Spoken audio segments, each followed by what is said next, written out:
আজ আমরা দুই ধরনের ব্যক্তির বিষয়ে কথা বলবো। প্রথমজন হলেন যে প্রয়োজনের থেকে অনেক বেশি পরিমাণ ধন উপার্জন করে থাকেন। তার কাছে ততটা ধন থাকে যতটা তার প্রয়োজনও নেই, তারপরেও আরো ধন উপার্জন করতে চেষ্টা করতে থাকেন। সকল সম্ভব চেষ্টা করেন, সকল সম্ভব কর্ম করেন, তা সে উচিত কর্ম হোক বা অনুচিত, তাতে তাদের কিছুই যায় আসে না। তারা শুধুই এই সংসারের সকল সুখ ভোগ করতে চান, সকল স্বাচ্ছন্দ্য লাভ করতে চান। আজীবন তারা প্রচেষ্টাই করতে থাকেন। এবার এই করতে গিয়ে তারা ভারাক্রান্ত হয়ে সমস্যার সম্মুখীন হন। এনাদের সমগ্র জীবন এই চেষ্টাতেই চলে যায়, জীবন যাপন করার বদলে। অন্যদিকে আরেকজন ব্যক্তি যিনি জানেন তার প্রয়োজন কতটুকু, আর শুধুমাত্র সেই পরিমাণ ধন অর্জন করেন, তার থেকে বেশি একটুও নয়। উনি যদি দুবেলা খেতে পান, মাথা গোজার ঠাঁই পেয়ে যান, সেটাই পর্যাপ্ত। তাতেই তিনি আনন্দে জীবন যাপন করেন, না যে আপনি কখন আর কোথায় সন্তুষ্টি লাভ করবেন, কত কিছু লাভ করার পরে সন্তুষ্ট হবেন। এই উত্তর আপনি মন থেকে পাবেন। এই সমাজের চাহিদায় জড়িয়ে নিজেকে বিভ্রান্ত করবেন না। নিজের অন্তরের এই মিথ্যে অহংবোধকে প্রশ্রয় দিতে গিয়ে যদি আপনি এরকম প্রয়াস করতে থাকেন, তাহলে জীবনযাপন কখন করবেন? থেমে যান, শান্ত হয়ে যান, নিজের অন্তর মনে নিমজ্জিত হয়ে দেখুন যে সন্তুষ্টি কোথায়। এই সন্তুষ্টি লাভ করুন। এই মন প্রসন্ন হয়ে বলবে, রাধা রাধা। সিংহকে বনের রাজা বলা হয়। অত্যন্ত শক্তিশালী হয় সে, তার পরিবারও খুব বড় হয়। কিন্তু যদি এমন হয় যে সিংহের পরিবারে নিজেদের মধ্যেই কলহ সৃষ্টি হয়, যদি তারা নিজেরাই লড়তে থাকে, তাহলে কি হবে? সিংহকে মেরে তার পরিবারকে মেরে ফেলে শেয়াল বনের রাজা হয়ে উঠবে। এবার এই কথা শুধুই সিংহের উপর প্রযোজ্য নয়, বরং প্রত্যেকটি ব্যক্তি, প্রত্যেক পরিবার, প্রত্যেক সম্প্রদায়, প্রত্যেক রাজ্যের ওপর প্রযোজ্য হতে পারে। পরিবারে যদি মতভেদ বেড়ে যায়, তাহলে সেই পরিবার ভেঙে যেতে পারে। ইতিহাস এই বিষয়ের সাক্ষী। যদি সমাজের মানুষ নিজেদের মধ্যেই লড়তে থাকেন, তাহলে কেউ রাজা হতে পারেন না, বরং অন্য কেউ সেই কলহের সুযোগ নিয়ে নিজে রাজা হয়ে বসেন। একতার গুরুত্ব বুঝতে শিখুন। ঘুরে ফিরে বিষয়টা এসে দাঁড়াচ্ছে সেই ভালোবাসায়, কারণ ভালোবাসাই হলো সেই যা সকলকে একসাথে বেঁধে তাদের আনন্দে রাখতে পারে। প্রেমের থেকে বেশি শক্তিশালী আর কিছুই নেই। তাই এই প্রেমকে নিজের মনে জাগ্রত করুন, নিজের পরিবারে বর্ষণ করুন, সমাজে বর্ষণ করুন, রাজ্যে বর্ষণ করুন, আর এই ভালোবাসার সাথেই বলুন, রাধা রাধা। বিগত দিনের কিছু কথা মনে পড়ে গেল। এক অদ্ভুত ঘটনা যা অমূল্য শিক্ষা দিয়ে যেতে পারে। বিষয় হলো যক্ষের সাথে যুধিষ্ঠিরের কথোপকথন। একবার যক্ষ যুধিষ্ঠিরকে জিজ্ঞেস করলেন, ওনাকে বললেন যে, আমার কিছু প্রশ্নের উত্তর যদি আপনি দিতে পারেন, তাহলে আমি আপনার বাকি ভ্রাতাগণকে আবার জীবিত করে তুলব। সেগুলোর মধ্যে খুব গুরুত্বপূর্ণ আর কঠিন একটা প্রশ্ন ছিল, এই সংসারের সব থেকে শ্রেষ্ঠ আশ্চর্য কোনটি? এই প্রশ্ন আমি আপনাকে জিজ্ঞেস করছি। এবার কেউ বলবেন স্বর্ণ দ্বারা নির্মিত লঙ্কা, এটি হলো সংসারের সব থেকে বড় আশ্চর্য। কেউ বলবেন বরফে ঢাকা সেই পর্বত যা আকাশ স্পর্শ করে।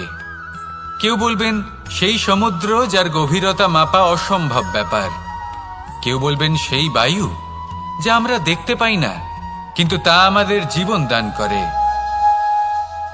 সংসারের সব থেকে বড় আশ্চর্য কি, সেই প্রশ্নের উত্তর যুধিষ্ঠির দিয়েছিলেন, আর তা ছিল শ্রেষ্ঠ উত্তর এবং উচিত। উনি বলেছিলেন যে সংসারে প্রতিদিন কোনো ব্যক্তি করুন যাতে আপনি যে কাজ করছেন তার দ্বারা যেন অন্যের মঙ্গল হয়। এই প্রচেষ্টাই আপনার জীবনকে প্রসন্নতা আর প্রেম দ্বারা ভরিয়ে তুলবে। এই মন সুপ্রসন্ন হয়ে বলবে, রাধা রাধা। এই সংসারে সব থেকে ভয়ানক এবং গভীর অন্ধকার কোনটা? সেটা যখন মেঘ সূর্যকে ঢেকে দেয় এবং সংসার অন্ধকারাচ্ছন্ন হয়ে ওঠে, নাকি তখন যখন সূর্যাস্তের সময় ঘনিয়ে আসে, সূর্য ঢলে যায় এবং এই সংসারে অন্ধকার ছেয়ে যায়, নাকি সেই অমাবস্যার রাত্রি যখন চতুর্দিকে ঘন অন্ধকার থাকে এবং চন্দ্রমার প্রকাশ কোথাও থাকে না। না, এই সংসারে সব থেকে বেশি ভয়ানক অন্ধকার হল মানসিকতার অন্ধকার। মানসিকতা খুব গভীর একটা বিষয়। এই মানসিকতাই সত্যের রূপ ধারণ করে এবং আমাদের এই মানসিকতা এবং বিবেকে একটা সূর্য থাকে। যদি আমরা এটা জীবন থেকে বের করে ফেলি তাহলে নিরাশা, হতাশা, অসফলতা এর এমন এক ঘন অন্ধকারে আমরা ফেসে যাব যে তার থেকে বাইরে বের হওয়া প্রায় অসম্ভব ব্যাপার হয়ে দাঁড়াবে। বড়ই কঠিন হয় সেই সময়। সেই জন্য ইতিবাচক মনোভাব থাকা খুব প্রয়োজনীয়। এটা ভাববেন না যে এটা আমার সাথে কেন হলো, এই সমস্যা কেন এলো, ওই ব্যক্তি আমার সাথে এটা কেন করলেন। এটা ভাবুন যে আমি জীবনে যে পরিস্থিতিতে দাঁড়িয়ে আছি তার থেকে আমি ঠিক কিভাবে বাইরে বেরোতে পারবো। যতই ঘন অন্ধকার থাকুক না কেন, খুব ছোট একটা প্রদীপের প্রকাশ আমাদের পথপ্রদর্শক হয়ে দাঁড়াতে পারে। আর আমাদের জীবনে এই ছোট্ট একটা প্রকাশ হলো আশা।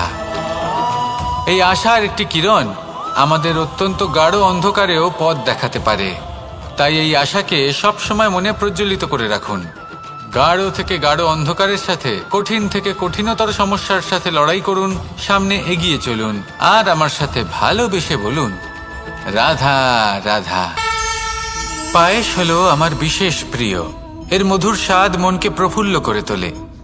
ছোটবেলায় মা আমার জন্য পায়েস বানাতেন এবং আমাকে বলতেন যে গরম থাকতে থাকতে খেয়ে নে কানাই, ঠান্ডা হয়ে গেলে ভালো লাগবে না।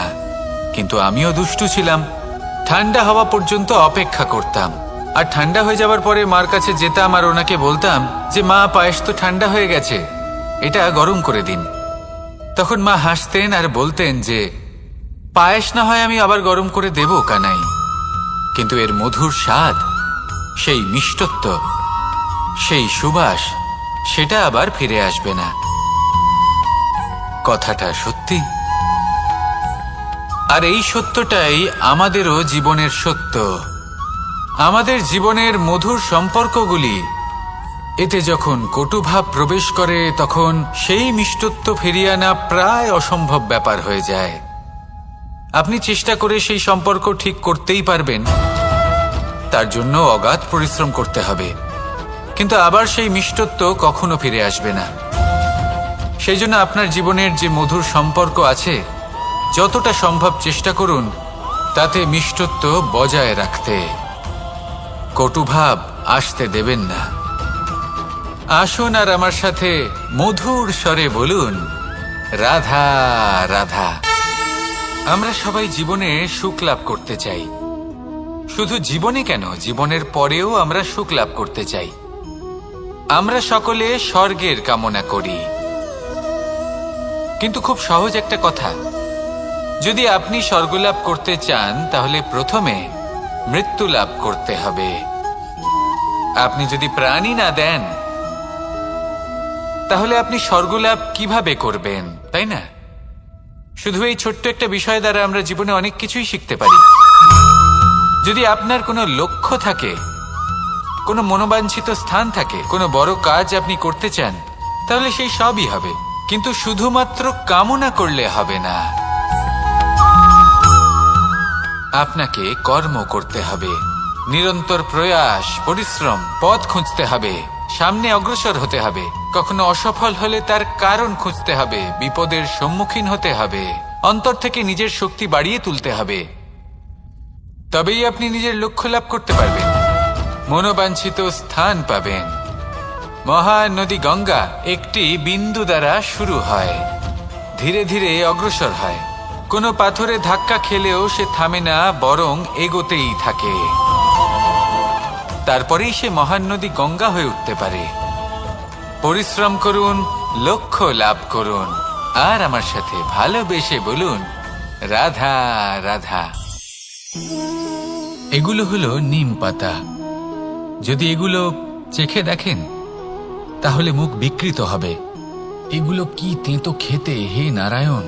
এর থেকে বেশি তিক্ত সংসারে আর কিছুই হতে পারে না।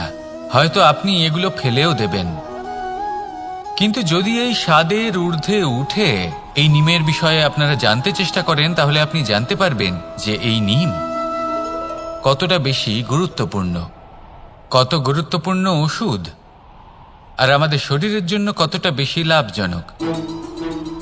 এই নিম এর মধ্যে অনেক রোগের উপশম নিহিত রয়েছে। এবার জীবনে আমরা বিভিন্ন মানুষের সাথে পরিচিত হই, নেত্র দ্বারা তাদের দেখি, কিন্তু তাদের আমরা খুব একটা পছন্দ করি না। সেক্ষেত্রে আমাদের কি করা উচিত? অন্তর মন দিয়ে তাদের দেখা উচিত।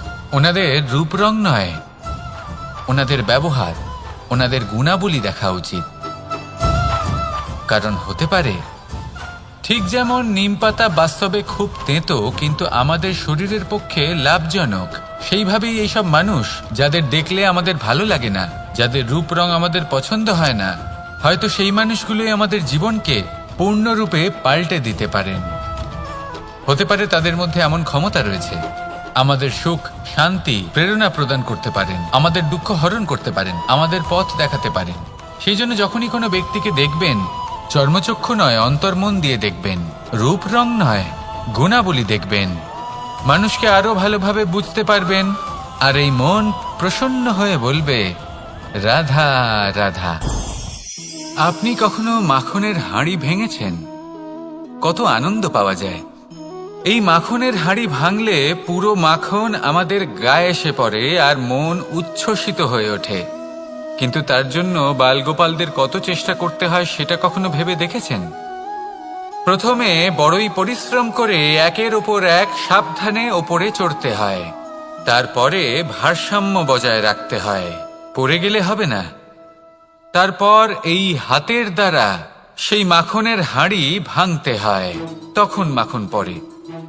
এবার এরকমই কিছু আমাদের জীবনে আমাদের সাথেও হয়।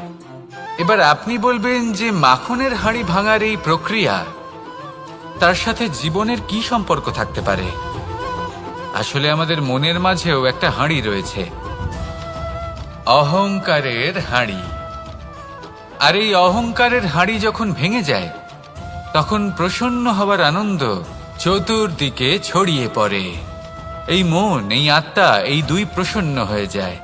কিন্তু তার জন্য আপনাদেরকেও বালগোপালের মতো চেষ্টা করে যেতেই হবে, ভারসাম্য বজায় রাখতেই হবে মনের মাঝে এবং এই বুদ্ধিতে, ভালো এবং মন্দের মধ্যে, লোভ এবং পরমার্থের মধ্যে।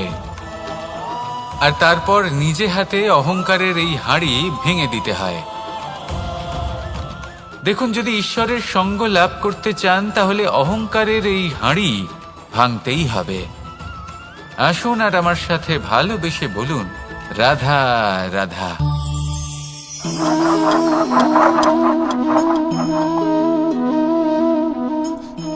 কোনো ব্যক্তিকে নিশ্চয়ই দেখেছেন যিনি নিজে কাঠ কাটার এই কাজে নিপুণ এবং অভিজ্ঞ।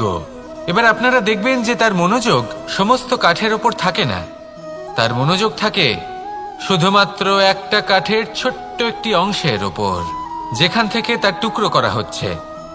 কিন্তু সেটা উনি কেন করেন? যদি এটা উনি না করেন তাহলে সেই কাঠ সঠিক পদ্ধতি এবং তাড়াতাড়ি কাটা যাবে না। জীবনেও তাই হয়ে থাকে। আপনি হয়তো কোনো লক্ষ্য স্থির করেছেন বা পথ নির্বাচন করেছেন বা কাজ স্থির করেছেন যেটা আপনি করেই ছাড়বেন। তাহলে নিজের সম্পূর্ণ মনোযোগ শুধুমাত্র তার উপর কেন্দ্রীভূত করুন। যদি আপনার মন এদিক ওদিক তাকাতে থাকে, অস্থির হয়ে পড়ে, বিচলিত হয়ে পড়ে, যদি তা হয়ে থাকে তাহলে আপনি অবশ্যই অসফল হবেন। তাই কর্মঠ থাকুন, নিরন্তর কর্ম করতে থাকুন এবং পূর্ণ মনোযোগ দিয়ে নিজের কাজ করুন। নিজের পথে অগ্রসর হন বা নিজের লক্ষ্য প্রাপ্ত করতে চেষ্টা করুন। তারপর দেখুন কি হয়, কিভাবে উচিত পথে এবং তীব্র গতিতে আপনার লক্ষ্য আপনার কাছেই পৌঁছে যায়। আর আপনার এই মন প্রসন্ন হয়ে বলে রাধা রাধা। আলস্য আপনার আরো একটা অত্যন্ত বড় শত্রু, যা আপনার মনের মধ্যে বসবাস করে আর ধীরে ধীরে আপনার কার্য শরীরের একটা অংশ হয়ে ওঠে। সব কাজে দেরি করিয়ে দেয়, সবকিছু নষ্ট করে দিতে পারে এই আলস্য। এই কাজ আজকে হলো না, কোনো ব্যাপার নয়, কালকে করে নেব। প্রকৃতি আমাদের এটা শেখায় না। ভেবে দেখুন, যদি সূর্য এটা ভাবে যে কাল উদিত হব না, কিছুদিন পরে উদয় হব, তাহলে কি হবে? সমগ্র পৃথিবীর বিনাশ হয়ে যাবে, ঠিক কি না? দেখুন, এই আলস্য নিয়ে খুব সুন্দর একটা কথা আছে, আলস্যস্য কুত বিদ্যা।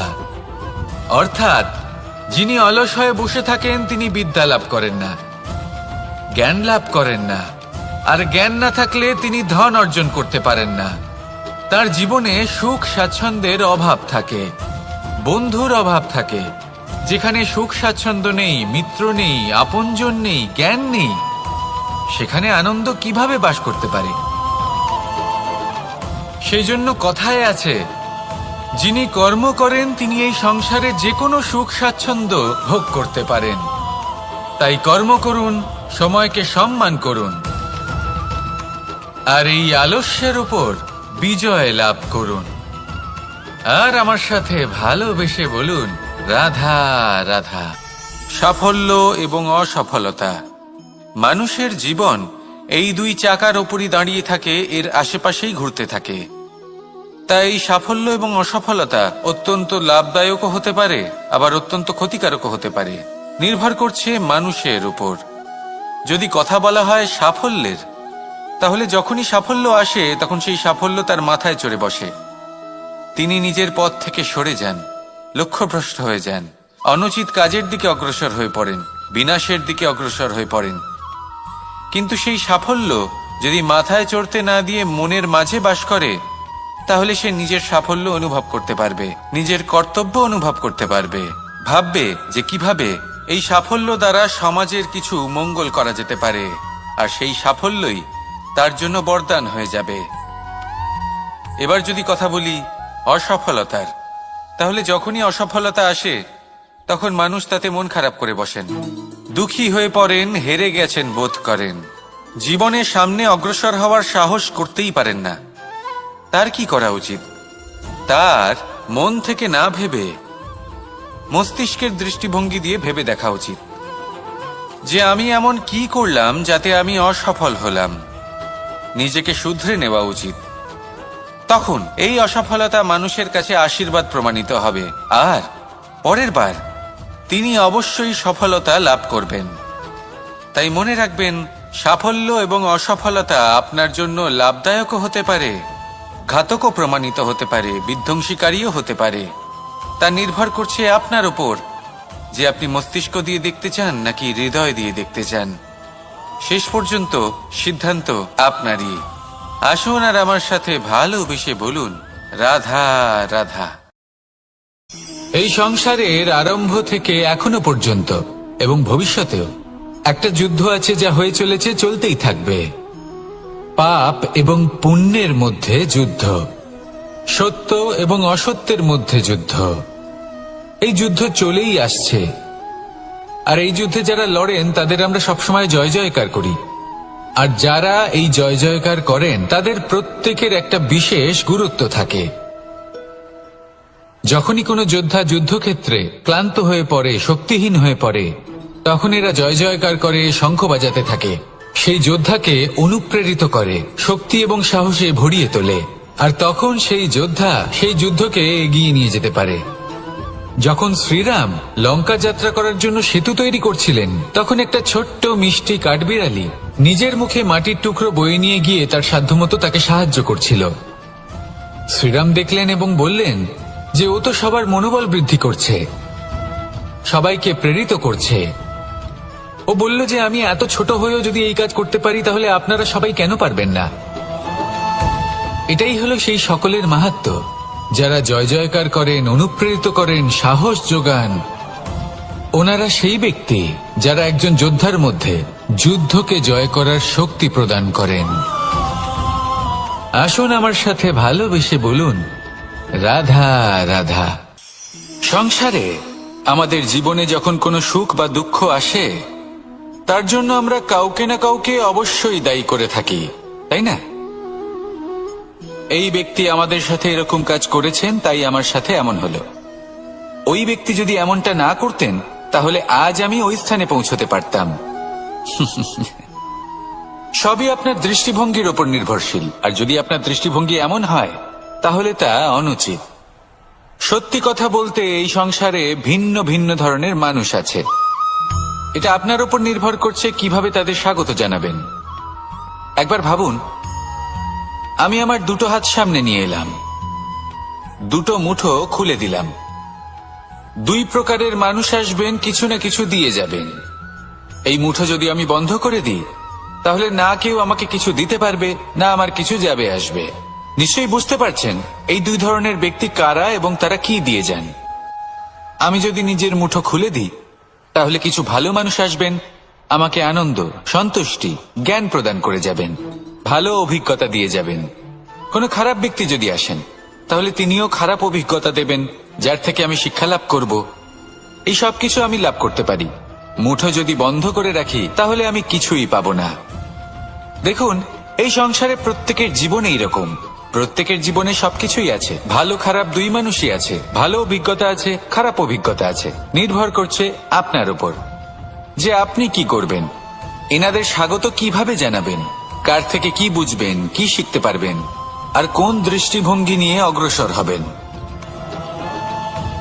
এটাই নির্ধারণ করবে যে আপনার জীবন কেমন হবে। আসুন আমার সাথে ভালোবেসে বলুন, রাধা রাধা। এটা হলো একটা সাদা পাতা। এবার এতে আমি যাই লিখব সেটাই এর অস্তিত্ব হবে। এতে আমি প্রেমের কিছু কথা লিখে একে প্রেম পত্র বানিয়ে তুলতে পারি। মাতা পিতার জন্য একটা শুভ সংবাদ লিখতে পারি। শত্রুর বিষয়ে সতর্ক করব বলে সেনাকে একটা সংবাদ লিখতে পারি। দ্বারকাবাসীর জন্য কোনো সংবাদ পাঠাতে পারি। যাই লিখব এই পত্র সেটাই হয়ে উঠবে। সেই রকমই হলো আমাদের জীবন। আমরা যেমন কর্ম আমরা করব, আমাদের অস্তিত্ব এবং ব্যক্তিত্ব ঠিক তেমনই হয়ে উঠবে। যদি আপনি একটা অসাধারণ, উজ্জ্বল এবং সম্মানজনক জীবনযাপন করতে চান তাহলে তার একটা রহস্য আপনাকে বলি। যেমন কথন হবে, কর্ম তেমন হবে। অর্থাৎ যতটুকু বলেছেন ততটুকুই করুন, আর যতটুকু করেছেন ততটুকুই বলুন। এই একটা নিয়ম যদি আপনারা পালন করেন তাহলে এই সংসারের সমস্ত পণ্ডিত আপনাকে অবশ্যই সম্মান করবেন। তাহলে এটাই করুন আর আমার সাথে ভালোবেসে বলুন, রাধা রাধা। কখনো কোনো পাখিকে দেখেছেন? যখন সে প্রথমবার উড়তে চেষ্টা করে সে বাসা থেকে মাটিতে পড়ে যায়, কিন্তু সে হার মানে না। চেষ্টা করতে থাকে, করতেই থাকে, ডানা ঝাপটাতে থাকে, আর তারপর সে উড়তে শেখে। গোল শালগ্রাম শিলাকে দেখুন, পর্বত থেকে খসে পড়ে, ধাক্কা খায়, জলের প্রবাহ দ্বারা ঘর্ষিত হয়, তারপরে তা শালগ্রামে পরিণত হয়। ভেবে দেখুন, যদি কোনো পাখি প্রথমবার উড়তে গিয়ে এটা ভাবে যে না না, যদি আমি পড়ে যাই তবে, আমার যদি আঘাত লাগে তবে, আর যদি ভয়ের কারণে সে শুরুই না করতে পারে, চেষ্টাই না করে, তাহলে কি সে উড়তে শিখবে? কখনোই নয়। এটাই, এর দ্বারা ভয়ভীত হবেন না। আসুন আর আমার সাথে ভালোবেসে বলুন, রাধা রাধা। যদি আমি আমার চোখ বেঁধে কোনো একটা নির্দিষ্ট দিকে নিজের সমস্ত শক্তি প্রয়োগ করে ছুটে যাই তাহলে কি হবে? আমি কোথাও ধাক্কা খেতে পারি, নিজের ক্ষতি করতে পারি, কোথাও পড়ে যেতে পারি, তাই না? অর্থাৎ এটা নিশ্চিত এই কাজ আমার করা উচিত নয়। কিন্তু আজকের দিনে প্রত্যেকটা মানুষ এই কাজই করছেন, তাই না? কোনো কাজ করার পূর্বে সেই কাজের বিষয়ে সম্পূর্ণ তথ্য কোথায় সংগ্রহ করছেন? শুধু এটুকু জানেন যে এই কাজটা করলে কত ধন অর্জন করবেন আর কত নাম হবে, আর ব্যাস সামনে এগিয়ে যান। এটা উচিত নয়। পূর্ণরূপে যে কোনো কাজ করার আগেই সেই কাজের বিশ্লেষণ করে নেওয়া উচিত, তা বুঝে নেওয়া উচিত, এবং সেই বিষয়ে অবশ্যই খেয়াল রাখা উচিত যে আপনার শরীর এবং আপনার মন এই কাজ করার জন্য কি প্রস্তুত রয়েছে। যদি তা না হয় তাহলে প্রথমে নিজেকে শুধরে নিন, তারপরে সেই কাজ করুন। যদি এইভাবে জীবনে সামনে এগোন তাহলে সাফল্যের সম্ভাবনা জীবনে অনেক বেশি বেড়ে যাবে। তাহলে এটাই করুন আর আমার সাথে ভালোবেসে বলুন, রাধা রাধা। এই সংসারের সব থেকে বড় যোদ্ধা কে? কেউ বলবেন অর্জুন, কেউ বলবেন ভীম, কেউ বলবেন হনুমান আদি ইত্যাদি। কিন্তু এই সংসারের সব থেকে বড় যোদ্ধা আপনার মনের ভেতরে আছে, আপনার মনের মধ্যে আছে। সেই ব্যক্তি সব থেকে উঁচুতে পৌঁছতে পারেন যিনি নিজের অন্তরের খামতি বুঝতে পারেন, নিজের দোষ বুঝতে পারেন, তার সাথে লড়াই করেন এবং তার উপর বিজয় লাভ করেন। যে ব্যক্তি এটা শিখতে পারেন, যে ব্যক্তি এটার উপর জয়লাভ করতে পারেন, তিনি হলেন সব থেকে বেশি শক্তিশালী, সব থেকে বেশি বীর এবং সব থেকে বেশি পরাক্রমী ব্যক্তি। আমরা সকলে এই সংসারকে পাল্টাতে চাই। তার জন্য প্রথম পদক্ষেপ আপনাকে নিতে হবে, নিজেকে দোষমুক্ত করতে হবে। যদি মানুষ নিজের অন্তরের দোষ বুঝতে পারেন এবং নিজেকে দোষমুক্ত করতে পারেন, তাহলে এই সংসার নিজে থেকেই দোষমুক্ত হয়ে যাবে, তাই না? তাহলে নিজেকে দোষমুক্ত করুন আর আমার সাথে ভালোবেসে বলুন, রাধা রাধা। মানুষের জীবন সবসময় ন্যায় আর অন্যায়ের মাঝে ঘুরপাক খেতে থাকে। প্রত্যেক মানুষের মনে হয় কোথাও না কোথাও তার সাথে অন্যায় হচ্ছে। কেউ বলেন যে ভাগ্য আমার সাথে অন্যায় করেছে, কেউ আবার বলেন এই সংসার আমার সাথে অন্যায় করেছে। আর প্রত্যেকেই ন্যায় বিচার চাইতে বৈঠক দাবি করে বসেন। কখনো এই বিচার গৃহে যান, আবার কখনো ওই বিচার গৃহে। যদি সত্যি কথা বলি, এই সংসারের সব থেকে বড় বিচার গৃহ আপনার কাছেই রয়েছে, আপনার মন। আপনার মনই হলো সব থেকে বড় বিচার গৃহ। এ খুব ভালো করেই জানে কি শুদ্ধ আবার কি অশুদ্ধ, এর শুভ অশুভর জ্ঞান রয়েছে, এ সব জানে। দেখতে গেলে প্রত্যেকটা মানুষ যদি নিজের মনের কথা শোনেন, তাহলে তিনি ভালোভাবেই বুঝতে পারবেন তিনি কি উচিত করেছেন আর কি অনুচিত। দিনে একবার রাত্রের নিদ্রায় যাওয়ার পূর্বে নিজের সাথে বসুন, চোখ বন্ধ করুন আর বিচার করুন আজ আপনি কি উচিত করেছেন আর কি অনুচিত। আপনার মন সঠিক বিচার তখনই করে দেবে। আসুন আমার সাথে ভালোবেসে বলুন, রাধা রাধা। আপনি কখনো কোনো পাথরের বুক চিরে বয়ে চলা কোনো নদী দেখেছেন? পাথর নদীর সামনে নত হয়ে যায়, তাকে বাধা দিতে চেষ্টা করে কিন্তু কখনো বাধা দিতে পারে না। এই নদী হলো ততটাই শক্তিশালী, কিন্তু এর আরম্ভ কোথা থেকে হয়? দূরে কোথাও কোনো পর্বতের চূড়াতে এক বিন্দু জল ঝরে পড়ে আর তার সাথে হিম গলিয়ে দেয়। তারপর জলের শক্তি বৃদ্ধি পায়, তারপর অনেক বিপদের সম্মুখীন হয় আর অনেক ধরনের বাধা সে অতিক্রম করে। তার শক্তির এতটাই বৃদ্ধি হয় যে তাকে বাধা দেওয়া একেবারেই অসম্ভব ব্যাপার হয়ে যায়।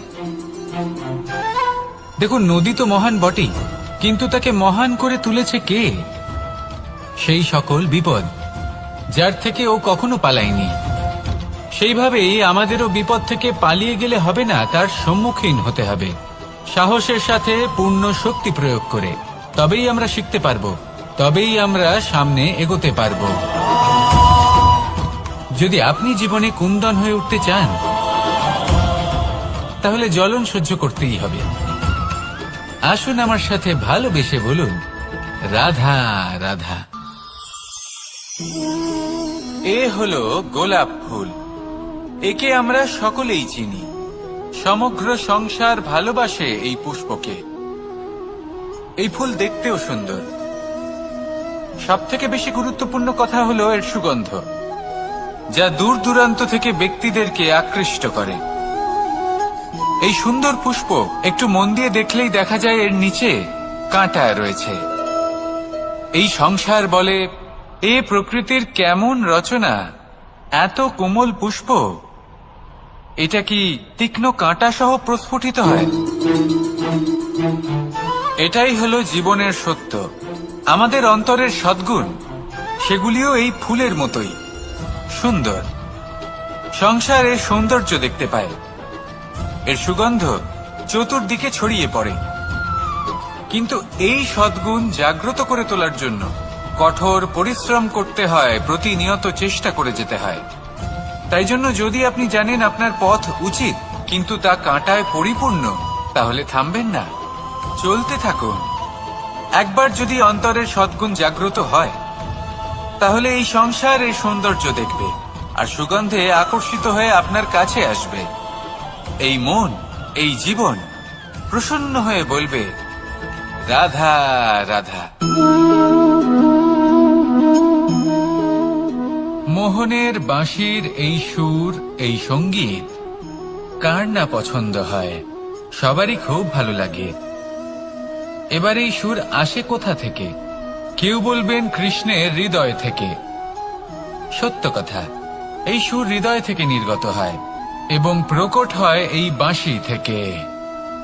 এই বাঁশিটাকে দেখুন, এই ছিদ্রগুলি দেখুন, প্রত্যেকটা সুর থেকে নিজস্ব একটা স্বর নির্গত হয়। এবার যে ব্যক্তি এই সমস্ত সুর এবং স্বর বুঝতে পারেন, এতে নিপুণ, তিনি এই বাঁশির দ্বারা যে সুর নির্গত করবেন তা তো মধুর অবশ্যই হবে। এবার জীবনের সাথেও কিছুটা এরকমই ঘটে। জীবনের কিছু নীতি থাকে, অর্থ, কুটুম্ব এবং আধ্যাত্মিক।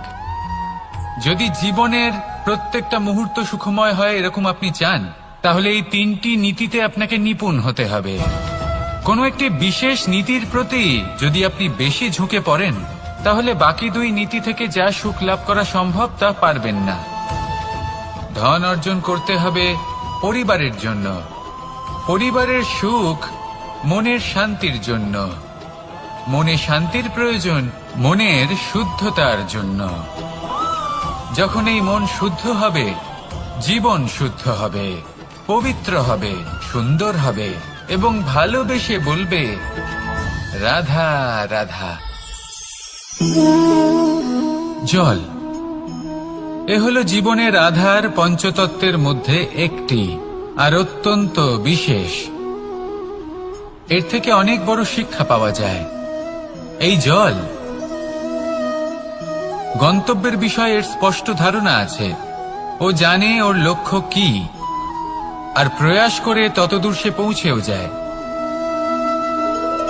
এটি পর্বত থেকে বয়ে নিচে নেমে আসে, নদীর সাথে সমাহিত হয়ে তার সাথে বয়ে চলে, চিরসবুজ বনানী গড়ে তোলে, প্রাণীদের তৃষ্ণা নিবারণ করে, সামনে এগিয়ে চলে, মানুষের সাথে মিলিত হয়। যারা একে বাঁধের মধ্যে বেঁধে রাখতে চেষ্টা করে, সে বন্দি দশাতেও থেকে যায়, মানুষের কল্যাণ করে। তারপর বাঁধ থেকে মুক্তি পেয়ে এগিয়ে চলে, কোথাও ধাক্কা খায়, কোথাও বাধা পড়ে, কোথাও যদি পথ খুঁজে না পায় তাহলে পথ খুঁজেই নেয়, আর যেখানে পথ থাকে না সেখানে পথ বানিয়ে নেয়, আর শেষ পর্যন্ত নিজের লক্ষ্যে পৌঁছেই যায়, অর্থাৎ সমুদ্রে গিয়ে সমাহিত হয়ে যায়। আমাদেরও কিছুটা এরকমই হয়ে উঠতে হবে। যেখানেই যাবেন সকলের কল্যাণ করুন, সামনে এগোন।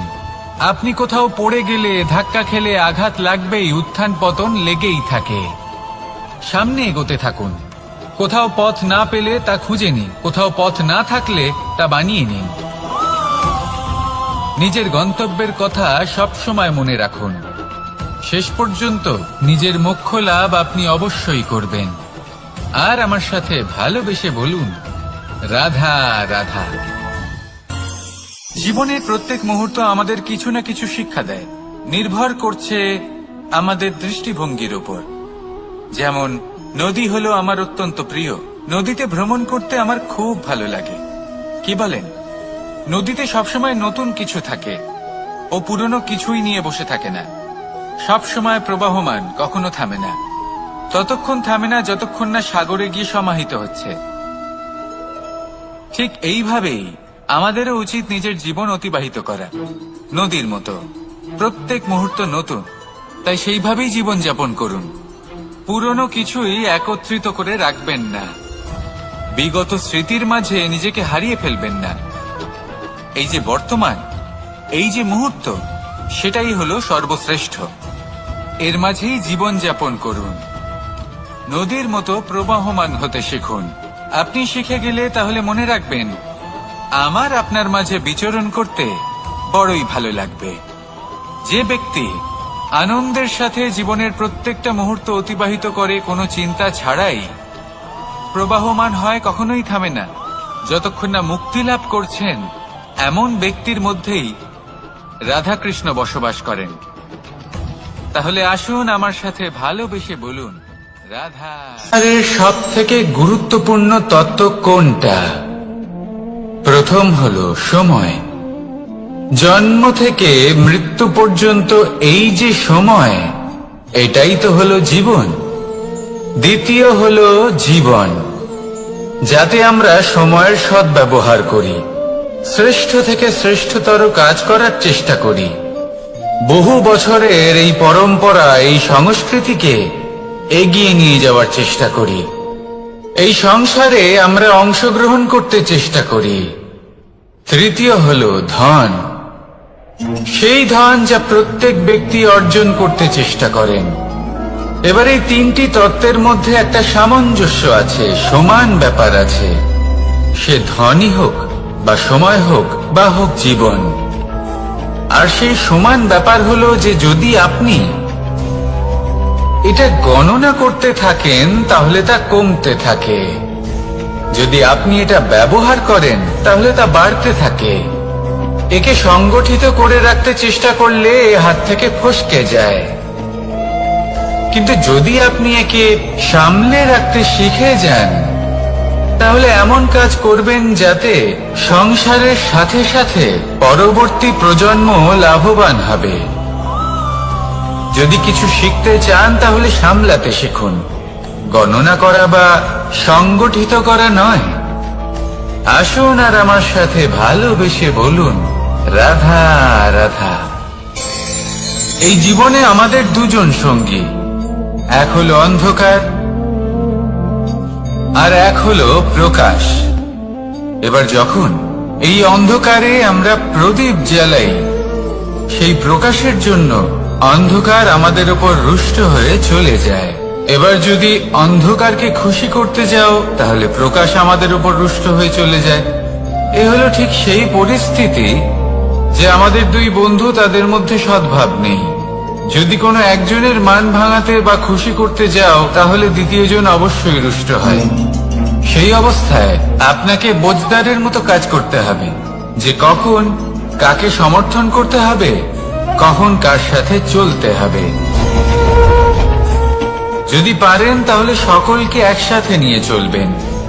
যদি কোনো মানুষের মধ্যে বনিবনা না হয় তাহলে তাদের মধ্যে সামঞ্জস্য বজায় রেখে সংসারের রীতিনীতির চক্র চালিত করা, এটাই তো হলো মনুষ্য জীবন।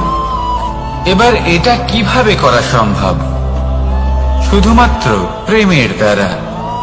তাহলে এইভাবেই সবাইকে প্রেমের দ্বারা বেঁধে রাখুন আর আমার সাথে ভালোবেসে বলুন, রাধা রাধা। কিছু মানুষ বড়ই বিচিত্র হন, এমন ভাবে জীবনযাপন করেন যেন তাদের কোনোদিন মৃত্যুই হবে না।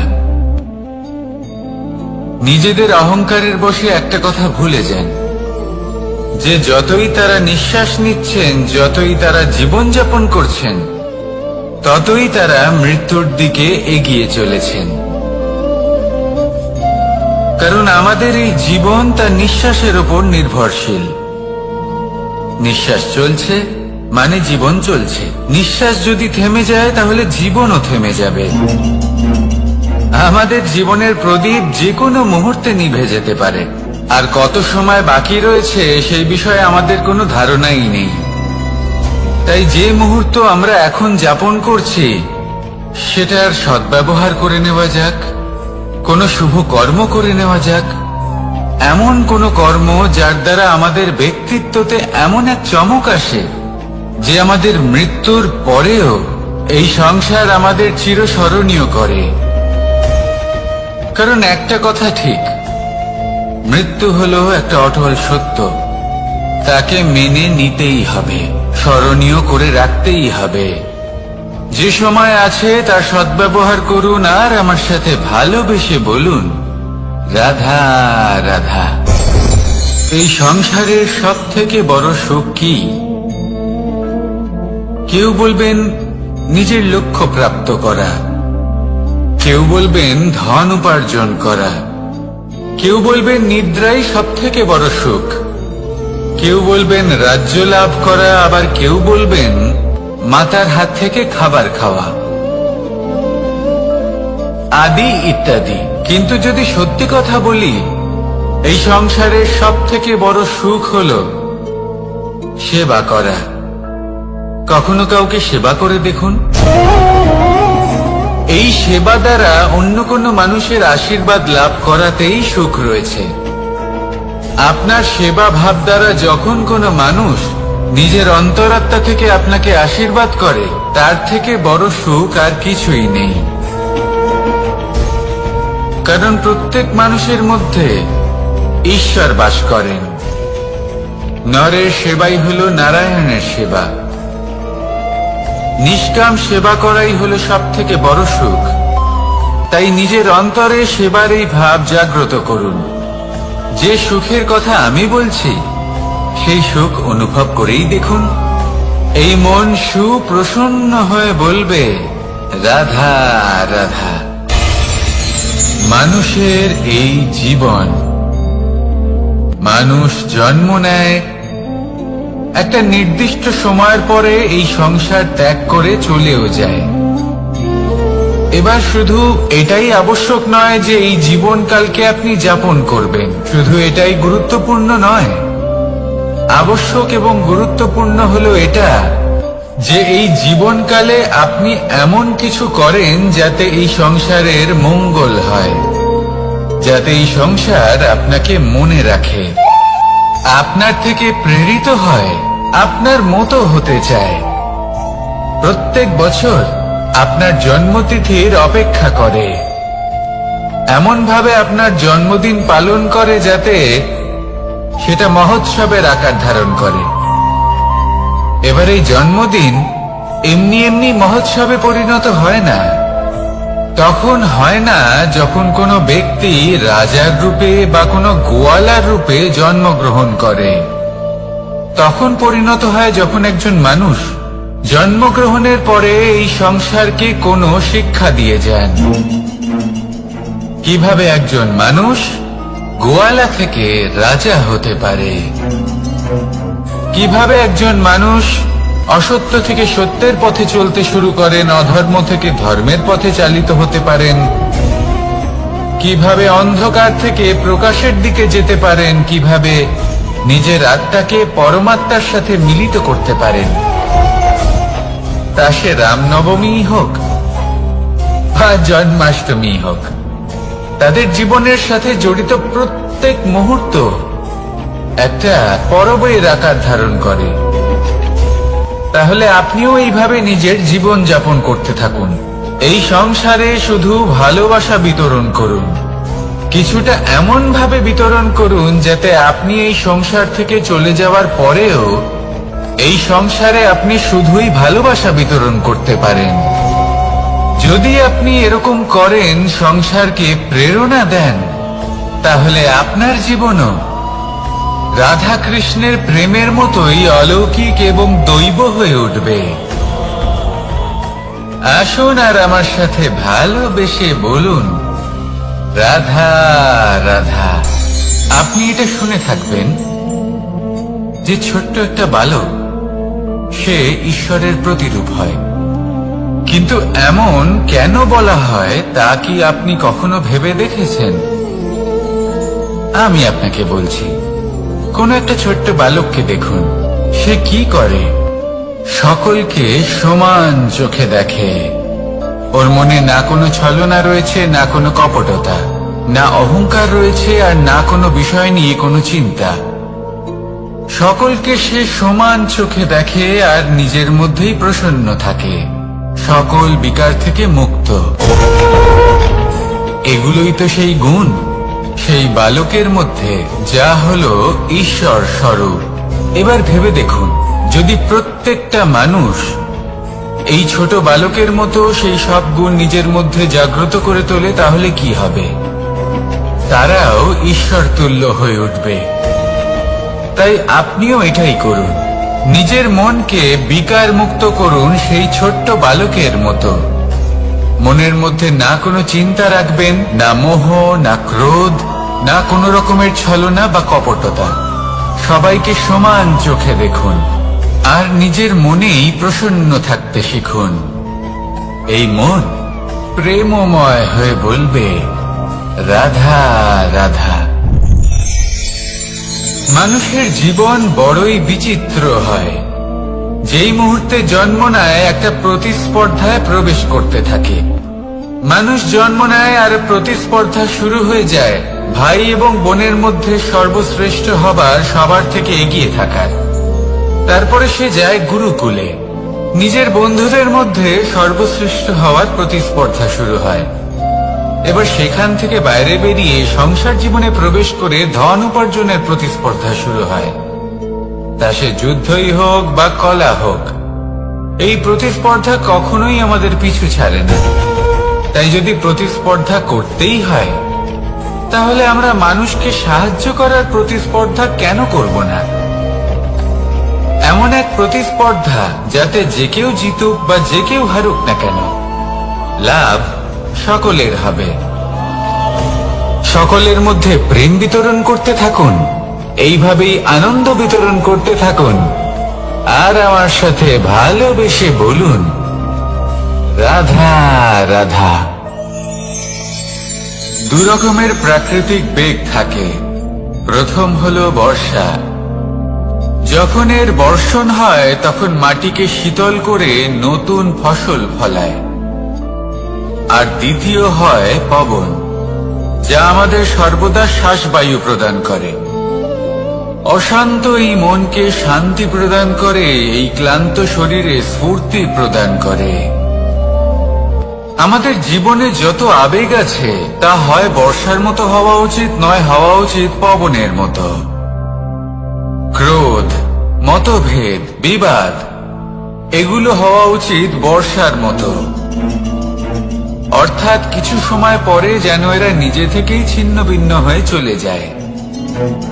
আর যদি পবনের মতো কোনো আবেগ থাকা উচিত, তা হলো প্রেম, যা সর্বদা শ্বাসবায়ু প্রদান করে, সবসময় সাথে থাকে।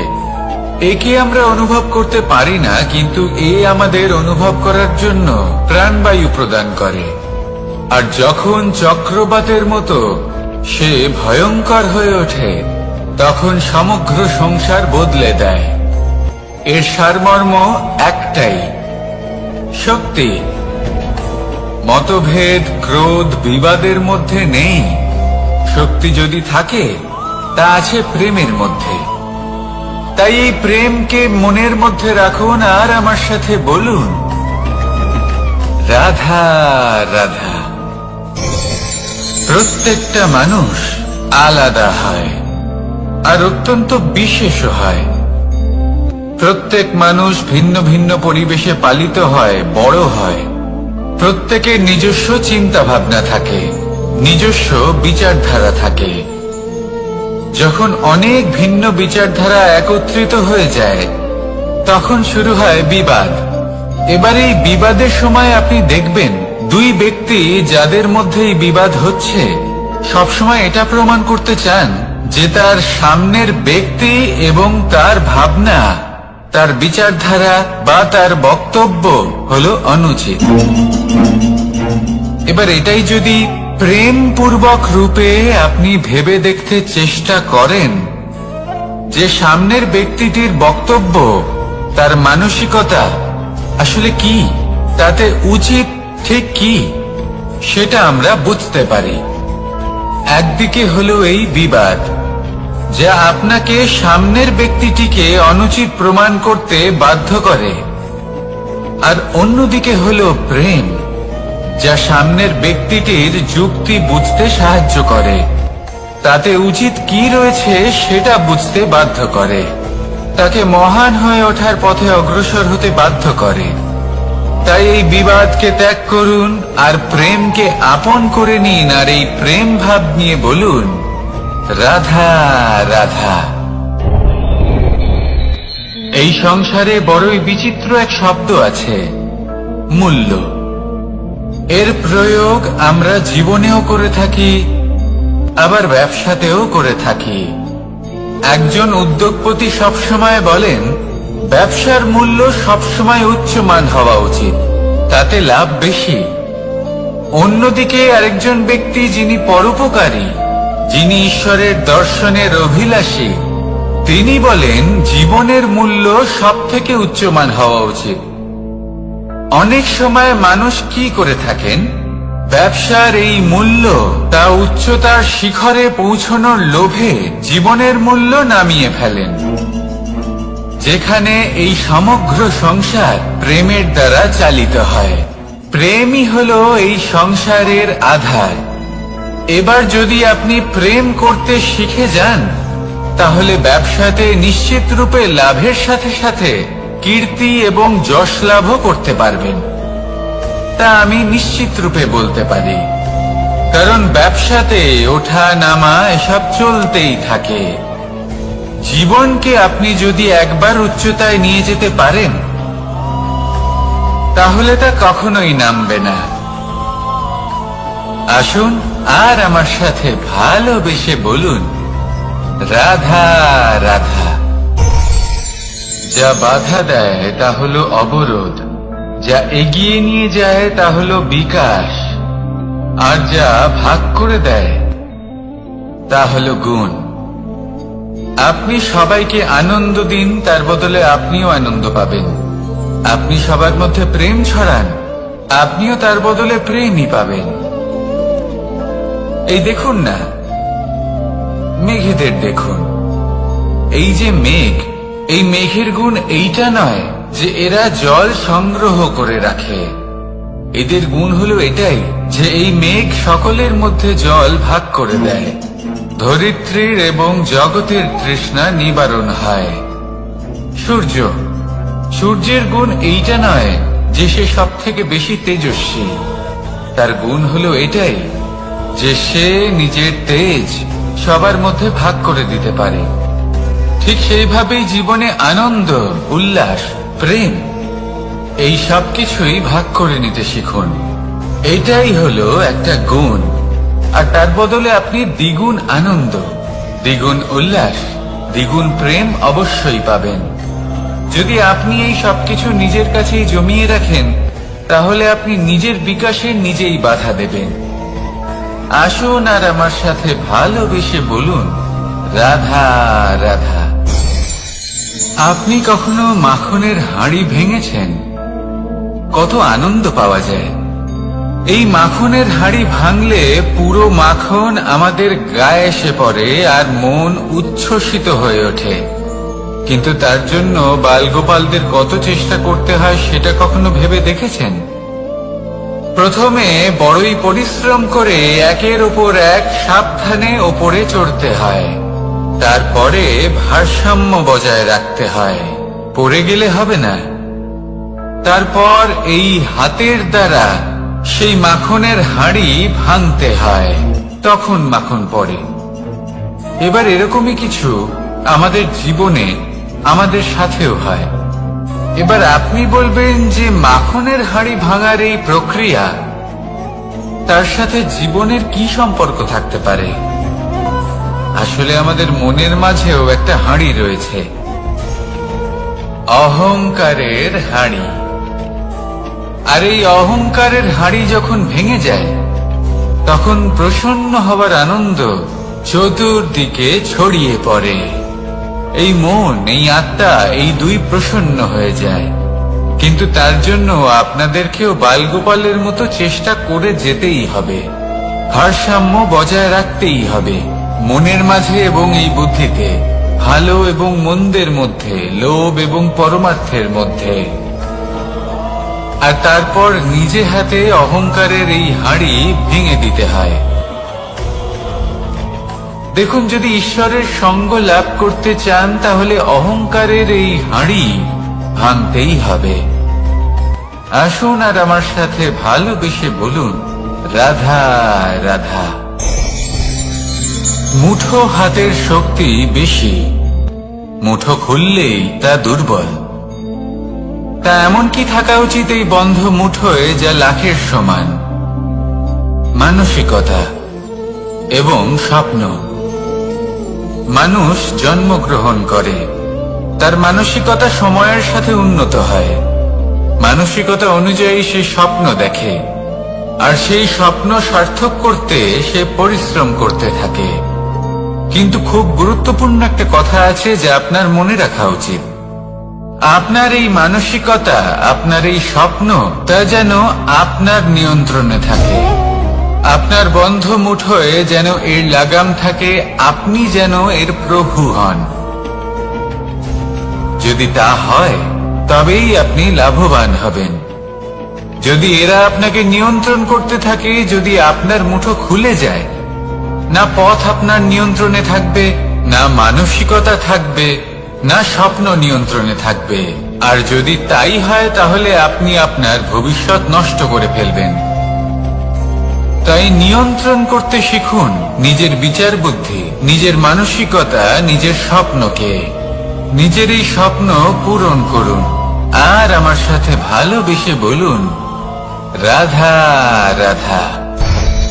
এই সংসারের সব থেকে কঠোর ধাতুর মধ্যে একটি হলো লোহা। লোহা দিয়ে আমরা অনেক অস্ত্র শস্ত্র লাভ করি, অনেক বস্তুও লাভ করি। এবার এই লোহাকে কাটার জন্য, একে কোনো আকার দেওয়ার জন্য কি প্রয়োগ করতে হয়? লোহা। এবার এই কথাটা আমরা সকলেই জানি যে লোহার দ্বারাই লোহাকে কাটতে হয়। এবার এই কথা আমি আপনাকে কেন বলছি? এরপরে খুব বড় একটা প্রশ্ন আসে যা খুব বড় শিক্ষা দিয়ে যায়। এটা কেন হয় যে আমরা একটা লোহা দিয়ে একটা লোহাতে আঘাত করছি, কিন্তু যে লোহা দ্বারা আঘাত করছি তার আকার বদলাচ্ছে না, যার উপর প্রহার করছি তার আকার বদলাচ্ছে? এতে পার্থক্যটা কোথায়? পার্থক্য হলো তাপমাত্রার। দেখুন, যে লোহাকে আমরা কাটতে চাই তার তাপমাত্রা বাড়াতে হয়, তাকে গরম করতে হয়। আর যে লোহা দ্বারা আমরা আঘাত করতে চলেছি সেই লোহা আমাদের ঠান্ডা রাখতে হয়। অর্থাৎ ঠান্ডা লোহা গরম লোহাকে কেটে দেয়। এবার এই শিক্ষা কি আমাদের জীবনে যথেষ্ট নয়? আমাদের জীবনে অনেক সমস্যা আসতে পারে, কিন্তু আমাদের এই বিষয়ে বিশেষ খেয়াল রাখতে হবে যে আমাদের মনকে আমরা যেন ঠান্ডা রাখি, এই মস্তিষ্ককে শান্ত রাখতে হবে। যদি আমরা ক্রোধ বা ঈর্ষার আগুনে জ্বলতে থাকি, বিদ্বেষের আগুনে জ্বলতে থাকি, তাহলে আমরাও সেই লোহার মতোই হয়ে যাব যার তাপমাত্রা অত্যন্ত বেশি। তখন যে কেউ এসে আমাদের বিচ্ছিন্ন করে চলে যাবে। মনে রাখবেন, যিনি যত বেশি স্থির বুদ্ধির অধিকারী, যিনি হলেন সব থেকে বেশি শান্ত, তিনি হলেন সব থেকে বেশি বলশালী। তাহলে শান্ত থাকুন আর আমার সাথে ভালোবেসে বলুন, রাধা রাধা। এই সমগ্র সংসারের সব থেকে গুরুত্বপূর্ণ ব্যক্তি কে? স্বয়ং আপনি। নিজের জন্য তো বটেই, তাই না? কারণ যখন আপনি জন্মগ্রহণ করেন, নিজের চোখ খোলেন, এই সংসারে আসেন, তখনই তো এই সংসারকে আপনি দেখতে পান, অনুভব করতে পারেন। এখানকার আবেগ, এখানকার মানুষজন তখন থেকেই অনুভব করেন। যদি আপনি না থাকেন তাহলে এই সংসারের অস্তিত্ব আপনার কাছে শূন্যের সমান, তাই না? আপনি না থাকলে এই সংসারও আপনার কাছে নেই। এবার সবাই বলবেন যে এ তো সত্যি কথা, সেই অনুযায়ী তো আমার স্বার্থপর হওয়া উচিত, অহংকারী হওয়া উচিত, কারণ আমার কাছে আমি তো সবকিছু। দৃষ্টিভঙ্গি পাল্টে দেখুন, আপনার কাছে সব থেকে বেশি গুরুত্বপূর্ণ ব্যক্তি কে? আপনি নিজেই। সেই মানুষটি কেমন হওয়া উচিত একটু ভেবে দেখুন। সব সময় সকলকে সাহায্য করুন, একসাথে মিলে পরিশ্রম করুন, সাহায্য করুন অন্যদেরকে। এটা অতি আবশ্যক। এবং তার থেকেও বেশি গুরুত্বপূর্ণ হলো এটাই যে আপনার মনে যেন কখনো এই বিষয়ে ভয় না থাকে যে আমি আমার প্রিয়জনদের, আমার কাছের মানুষগুলিকে হারিয়ে ফেলব। এই ভয় কখনোই মনের মধ্যে থাকা উচিত নয়। যদি ভয় থাকে তাহলে থাকুক এই বিষয়ে যে সকল মানুষ আমার জীবন থেকে আমার থেকে দূরে চলে যাচ্ছেন, তাদের বাধা দিতে দিতে আমি যেন নিজেকেই না হারিয়ে ফেলি, নিজের অস্তিত্বকেই না হারিয়ে ফেলি, নিজের ব্যক্তিত্বকে, নিজের বিচারধারাকে, নিজের করুণার শক্তি না হারাই। তাহলে এই ভয় ত্যাগ করুন আর আমার সাথে ভালোবেসে বলুন, রাধা রাধা। মানুষের দুটো রূপ রয়েছে, এক আমাদের এই মুখ যা শুধুই চোখে দেখা যায়, আর দ্বিতীয় আমাদের এই মন যা শুধুমাত্র অন্তরাত্মা দ্বারা দেখা যায়। এবার আমাদের এই মুখ তা ঈশ্বর সকলকেই আগে থেকেই প্রদান করেছেন, কিন্তু এই মন কেমন হবে তা আমাদের জীবনের অনুভূতি এবং আমাদের জীবনের লক্ষ্য এগুলি সুনিশ্চিত করে। অর্থাৎ নেত্র দিয়ে দেখা যায় আমাদের এই মুখ, তা শুধুই এই কারণে প্রয়োজন যাতে সংসার আমাদের দেখতে পায়, আমাদের চিনতে পারে। কিন্তু যদি এই সংসারে আপনি প্রকৃত অর্থে মান সম্মান লাভ করতে চান, তাহলে নিজের অন্তরাত্মাকে আপনাকে বিকশিত করতেই হবে। দেখুন, কথায় আছে এই যে অসুর, তা শারীরিকভাবে উপস্থিত নয়, তা মনের মধ্যে থাকে। যদি এই মন থেকে অসুরকে বের করে দেওয়া যায়, তাহলে শরীরে তা উপস্থিত থাকবেই না। তাই মনকে শুদ্ধ করুন আর আমার সাথে ভালোবেসে বলুন, রাধা রাধা। প্রয়াস, পরিশ্রম, এই শব্দগুলি শুনতে হয়তো ছোট মনে হয়, কিন্তু এর মূল্য অনেকটাই অধিক। এবার প্রয়াসও কিন্তু দুই ধরনের হয়। একটা প্রয়াস তাই যা আমরা নিজের মন থেকে, অন্তর থেকে সমগ্র শক্তি দিয়ে করার চেষ্টা করি। এবারে এই প্রয়াস প্রচেষ্টার নামান্তর। কিছু প্রয়াস এমনও হয় যেমন দ্রুতক্রীড়া খেলা। মানুষ বলেন, আজ একটু প্রয়াস করি, একটু দ্রুতক্রীড়া খেলেই দেখি, যদি বিজয়ী হই তবে ভালো ব্যাপার, যদি না হই তবে আর কখনো খেলবো না। এটাও কিন্তু প্রয়াস, কিন্তু এই প্রয়াস পরিশ্রম নয়। পাণ্ডবদের দেখুন, ওনারা যখন পরিশ্রম করেছিলেন তখন খাণ্ডবপ্রস্থকেও ইন্দ্রপ্রস্থ বানিয়েছিলেন। দ্রুতক্রীড়া খেললেন, সেই মুহূর্তেই ইন্দ্রপ্রস্থ হারিয়ে ফেললেন। পরিশ্রম করলেন, সগৌরবে রাজা হলেন। দ্রুতক্রীড়া খেললেন, তখন এক মুহূর্তে রাজা থেকে নিঃস্ব হয়ে গেলেন।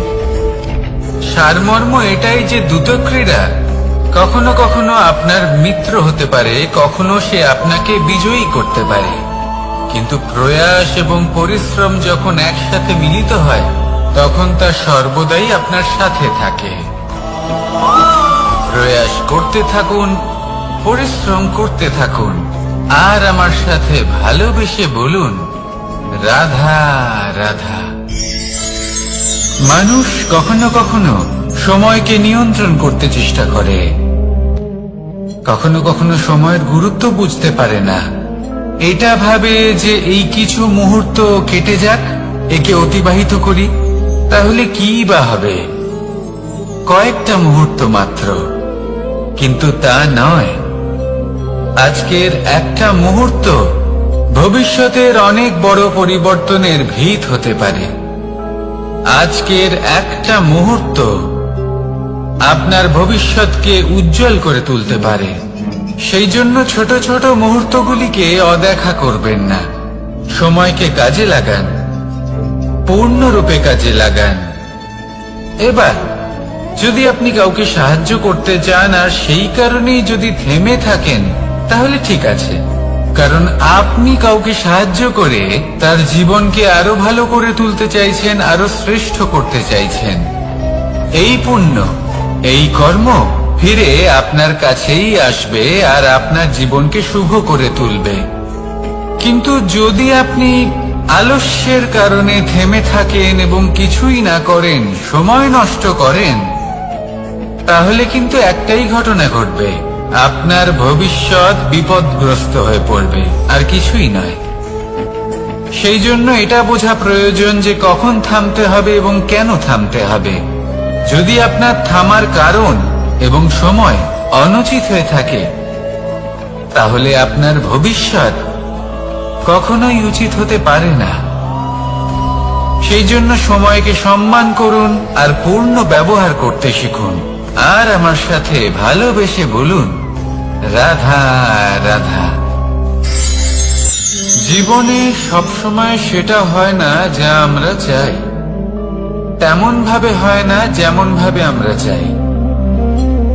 এবার তাতে আমরা দুঃখ পাই, নিরাশ হয়ে পড়ি, ভাগ্যকে দোষ দিই অথবা অন্য কাউকে বা নিজেকে। কিন্তু সত্যটা কি সেটা আমাদের জানতে হবে। এই সংসার নির্মিত হয়েছে পাহাড় দ্বারা এবং পাথর দ্বারা, তাই প্রত্যেক স্থানে ছোট ছোট ছোট ছোট নুড়ি পাথর তো অবশ্যই থাকবে, এগুলো এড়িয়ে যাওয়া সম্ভব নয়। আর এই কথাটা আমরা সকলে জানি। এবার এইভাবেই আমাদের জীবনে নানান রকমের সমস্যা লেগেই থাকে। এর হাত থেকে কোনোভাবেই নিস্তার পাওয়া সম্ভব নয়। একটা সমস্যা এড়াতে যান, দ্বিতীয় চলে আসবে, দ্বিতীয় সমস্যা এড়াতে যান, তৃতীয় চলে আসবে। কিন্তু সমস্যা জীবনে থাকবেই, আর আপনাকে সাহায্য করার জন্যই থাকবে কোনো না কোনো রূপে। আপনার চারপাশে পাথর আছে, এটা আপনার উপর নির্ভরশীল আপনি কি করবেন, কোন পথে অগ্রসর হবেন এবং কিভাবে অগ্রসর হবেন। এবার দেখুন, এটা তো সবসময় সম্ভব নয় যে আপনার পদতলে ফুলের চাদর থাকবে, এটা তো অসম্ভব। সেই জন্য উচিত এটাই হবে যে আপনি পাদুকা পরিধান করে জীবনে অগ্রসর হন। এর সারমর্ম এটাই, যখনই জীবনে সমস্যা আসবে দৃঢ় হয়ে সম্মুখীন হন এবং এটা বোঝার চেষ্টা করুন যে এই সমস্যা জীবনে কেন এলো, কি শিক্ষা দিয়ে গেল। আপনার মধ্যে দোষ অবশ্যই থাকবে, তাকে গুণে পরিবর্তিত করুন। এই জীবন আরো বেশি সহজ সরল হবে এবং প্রসন্ন হয়ে বলবে, রাধা রাধা। অনেক মানুষ আমাকে এসে বলেন যে কানাই, তোমার কথাগুলি তো আর কি বা বলি, তোমার কথা কি থেকে কি করে ফেলতে পারে, অসম্ভবকে সম্ভব করে ফেলতে পারে। এত শক্তি তোমার কথাতেই রয়েছে, তো অন্য কিছু করার কোনো প্রয়োজনই কোথায়? এবার ওনারা এই কথাটা বুঝতে পারেন না যে জ্ঞান শুধুমাত্র শব্দের সমন্বয় মাত্র। কিন্তু এর অর্থ কি সেটা জানার জন্য অনুভব করা প্রয়োজনীয়, সেই পথে চলা প্রয়োজনীয়। এই অভিজ্ঞতাই আপনাকে অর্থ বুঝিয়ে দেবে। ঠিক যেমন তুমি কর্ম করতে থাকো, ফলের চিন্তা করো না, এটা শুধুই শব্দ। এর সারমর্মটা কি, এর অর্থ কি সেটা বোঝার জন্য সেই পথে আপনাকে অগ্রসর হতেই হবে, সেটা যাপন করতে হবে, কর্ম করতে হবে নিরন্তর। এটা ভাবলে হবে না যে আমি কি আমার কর্মের ফল আদৌ পাবো কিনা, তবেই আপনি এই কথার অর্থ বুঝতে পারবেন। কখনো ভেবে দেখবেন, আমাদের বাড়িতে যারা জ্যেষ্ঠ আছেন, বড় আছেন, আমরা তাদের পুজো করি, তাদের সেবা করি, আমরা তাদের চরণ স্পর্শ করি। কেন? কারণ ওনাদের কাছে আমাদের থেকে অনেক বেশি জীবনের অভিজ্ঞতা থাকে। জীবনে শুধুমাত্র জ্ঞান শোনাটা প্রয়োজনীয় নয়, তা বুঝতে পারা প্রয়োজনীয়।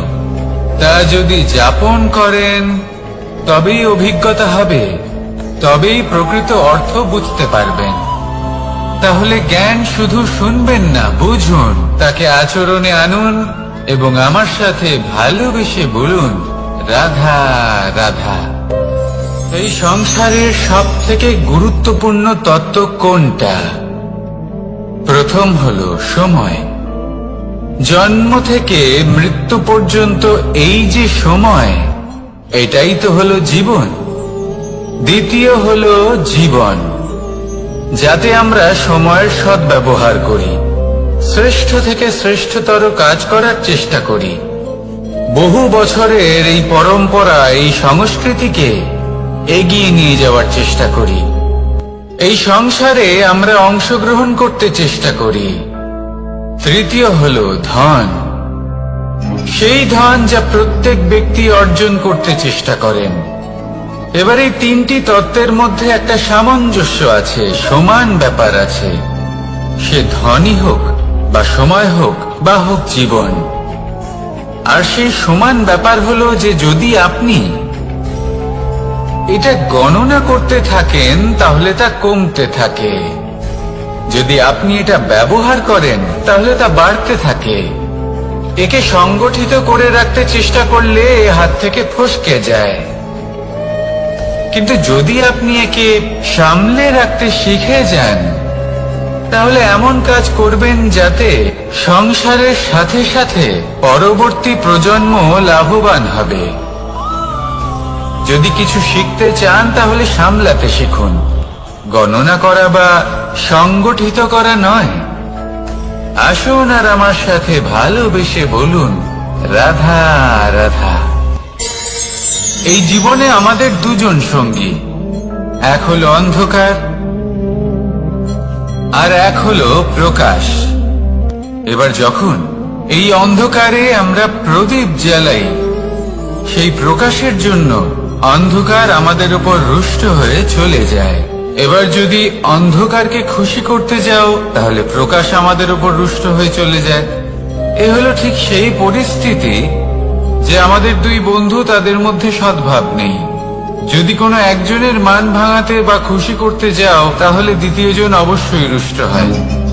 সেই অবস্থায় আপনাকে বোঝদারের মতো কাজ করতে হবে যে কখন কাকে সমর্থন করতে হবে, কখন কার সাথে চলতে হবে। যদি পারেন তাহলে সকলকে একসাথে নিয়ে চলবেন। যদি কোনো মানুষের মধ্যে বনিবনা না হয় তাহলে তাদের মধ্যে সামঞ্জস্য বজায় রেখে সংসারের রীতিনীতির চক্র চালিত করা, এটাই তো হলো মনুষ্য জীবন। এবার এটা কিভাবে করা সম্ভব? শুধুমাত্র প্রেমের দ্বারা। তাহলে এইভাবেই সবাইকে প্রেমের দ্বারা বেঁধে রাখুন আর আমার সাথে ভালোবেসে বলুন, রাধা রাধা। কিছু মানুষ বড়ই বিচিত্র হন, এমন ভাবে জীবনযাপন করেন যেন তাদের কোনোদিন মৃত্যুই হবে না। নিজেদের অহংকারের বশে একটা কথা ভুলে যান যে যতই তারা নিঃশ্বাস নিচ্ছেন, যতই তারা জীবনযাপন করছেন, ততই তারা মৃত্যুর দিকে এগিয়ে চলেছেন। কারণ আমাদের এই জীবন তার নিঃশ্বাসের উপর নির্ভরশীল। নিঃশ্বাস চলছে মানে জীবন চলছে। নিঃশ্বাস যদি থেমে যায় তাহলে জীবনও থেমে যাবে। আমাদের জীবনের প্রদীপ যে কোনো মুহূর্তে নিভে যেতে পারে, আর কত সময় বাকি রয়েছে সেই বিষয়ে আমাদের কোনো ধারণাই নেই। তাই যে মুহূর্ত আমরা এখন যাপন করছি সেটার সদ্ব্যবহার করে নেওয়া যাক, কোনো শুভ কর্ম করে নেওয়া যাক, এমন কোনো কর্ম যার দ্বারা আমাদের ব্যক্তিত্বতে এমন এক চমক আসে যে আমাদের মৃত্যুর পরেও এই সংসার আমাদের চিরস্মরণীয় করে। কারণ একটা কথা ঠিক, মৃত্যু হলো একটা অটল সত্য, তাকে মেনে নিতেই হবে, স্মরণীয় করে রাখতেই হবে। যে সময় আছে তার সদ্ব্যবহার করুন আর আমার সাথে ভালোবেসে বলুন, রাধা রাধা। এই সংসারের সব থেকে বড় সুখ কি? কেউ বলবেন নিজের লক্ষ্য প্রাপ্ত করা, কেউ বলবেন ধন উপার্জন করা, কেউ বলবেন নিদ্রাই সব থেকে বড় সুখ, কেউ বলবেন রাজ্য লাভ করা, আবার কেউ বলবেন মাতার হাত থেকে খাবার খাওয়া। আদি ইত্যাদি।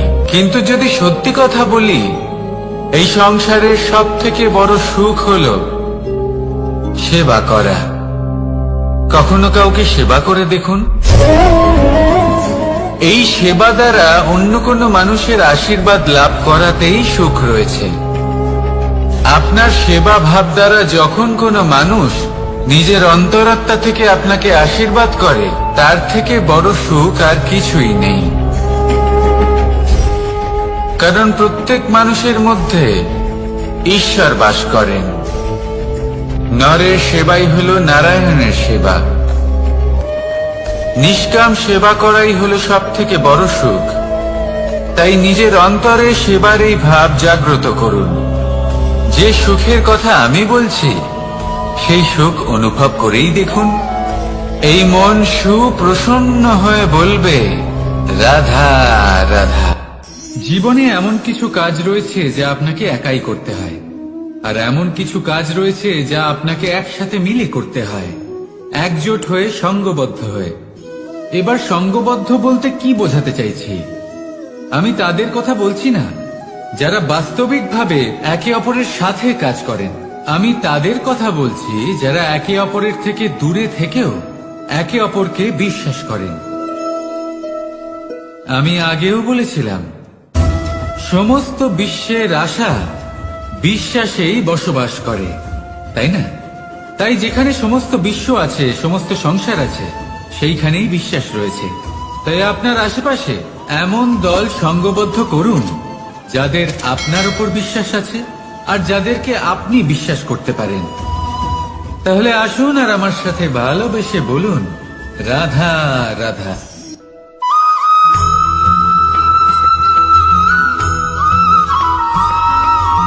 আমরা যে মানুষকে চাই, যাকে আমরা ভালোবাসি, তাকে একটা উপহার অবশ্যই দিতে চাই। এমন এক উপহার যা ওনার ভালো লাগবে, যা শ্রেষ্ঠ হবে, অতি প্রিয় হবে, বহুমূল্য হবে, বা বলতে পারেন মূল্যবান হবে। তাই আমরা কি করি? আমরা বাজারে যাই, তার জন্য স্বর্ণ, আভূষণ, হিরে, মুক্ত এইসব নিয়ে আসি। কিন্তু এটাই কি সর্বশ্রেষ্ঠ উপহার? কখনোই নয়। সর্বশ্রেষ্ঠ উপহার হলো স্বাধীনতা। তাকে নিজের মনের মতো বাঁচার স্বাধীনতা। যদি আপনি কাউকে স্বাধীনতা না দিতে পারেন, তাহলে সে কোথাও না কোথাও বন্দী হয়ে যায়, তার বিকাশ কোথাও না কোথাও আটকে যায়। কিন্তু যদি আপনি কাউকে স্বাধীনতা দিতে পারেন, তাহলে আপনি দেখবেন ও সমস্ত সংসারকে, এই জীবনকে নিজের দৃষ্টিভঙ্গি দিয়ে দেখবে, বুঝবে যে কোনটা হলো উচিত আর কোনটা হলো অনুচিত। আর এটাই হলো সর্বশ্রেষ্ঠ। আর এবার যদি কাউকে স্বাধীনতার মাধ্যমে এত বড় একটা শক্তি দিতে পারেন, তাহলে আপনি আমাকে বলুন, এর থেকে বড় উপহার আর কি হতে পারে? আসুন আর আমার সাথে ভালোবেসে বলুন, রাধা রাধা।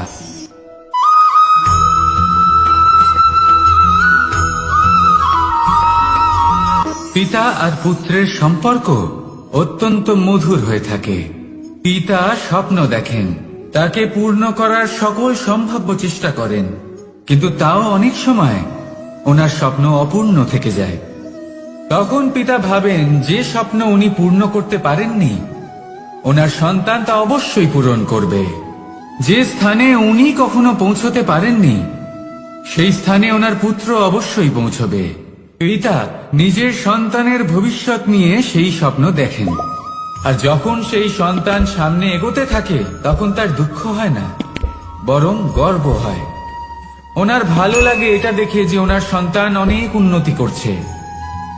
কিন্তু যখন সন্তান নিজের অভিভাবকের শক্তি দেখে, তার যশ দেখে হিংসা করতে থাকে, সমস্যা সেইখানেই শুরু হয়।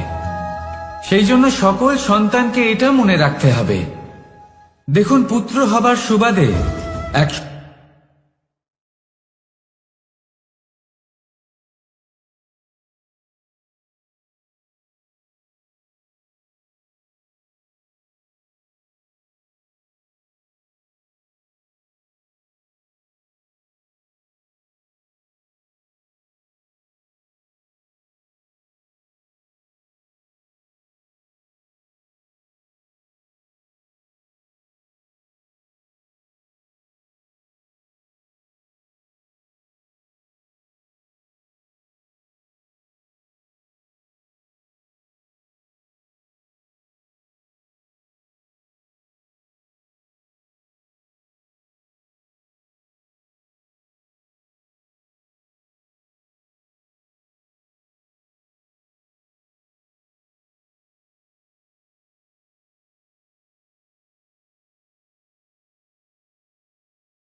আমরা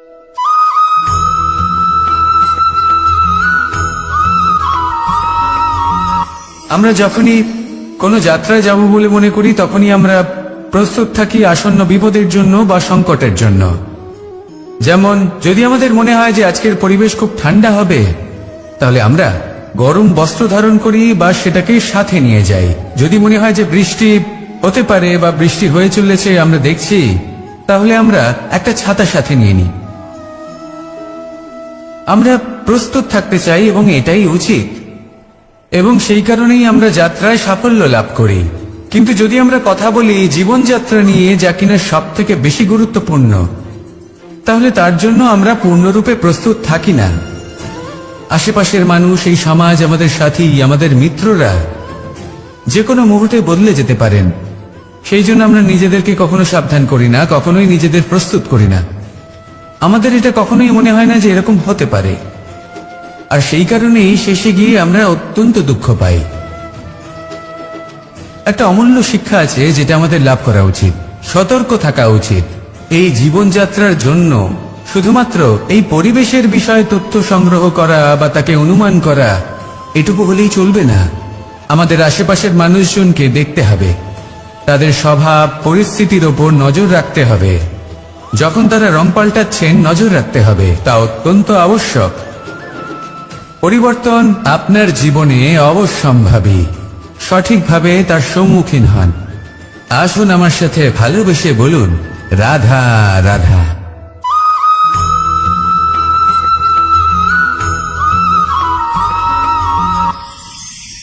ঈশ্বর আসলে কে? সংসারের বেশিরভাগ মানুষের কাছে ঈশ্বর হলেন এই সংসারের রচয়িতা, পালনকর্তা। কারোর কাছে উনি জ্ঞাতা, কারোর কাছে উনি হলেন আস্থার প্রতীক, আবার কারোর জন্য শুধুমাত্র অন্ধ বিশ্বাস। কিন্তু এই ঈশ্বর কি কোনো শরীর, নাকি একটা বোধ, নাকি শুধুই শ্রদ্ধা? ঈশ্বর হলেন তিনি যিনি হলেন আপনার ইষ্ট। সেই জন্যই তো গুরু, মাতা, পিতা এনাদেরও ঈশ্বরই বলা হয়েছে। যাদেরকে আমরা ঈশ্বর বলে মনে করি, যারা আমাদের ইষ্ট, তারা আমাদের একটি পথ দেখান, একটি দিকে চালিত করেন। সেই পথে চলে আপনি শুভ কর্ম করতে পারেন। আর যখন কোনো ব্যক্তি তার ঈশ্বরের আদেশ পালন করেন, তখন সে নিজে থেকেই শুভ পথে অগ্রসর হয়ে যান। বেশ কয়েকজন মানুষ ঈশ্বরের উপর আস্থা রাখেন এবং ভাবেন যে অনুচিত কোনো কাজ করা উচিত নয়, ঈশ্বর দেখছেন। ওনারা ভয় পান যে কোনো অনুচিত কর্ম করলে কে জানে তার পরিণাম কি হবে। এমন অনেক ব্যক্তি রয়েছেন যারা ঈশ্বরকে বিশ্বাস করেন এবং জানেন যে ঈশ্বর তাদেরকে দেখছেন, তাই যে যে শুভ কর্ম ওনারা করেছেন তার ফল তারা অবশ্যই পাবেন। এবার আপনি ভয় পেয়ে ঈশ্বরকে বিশ্বাস করবেন, নাকি বিশ্বাসের দ্বারা ঈশ্বরকে বিশ্বাস করবেন, সেই সিদ্ধান্ত আপনারই।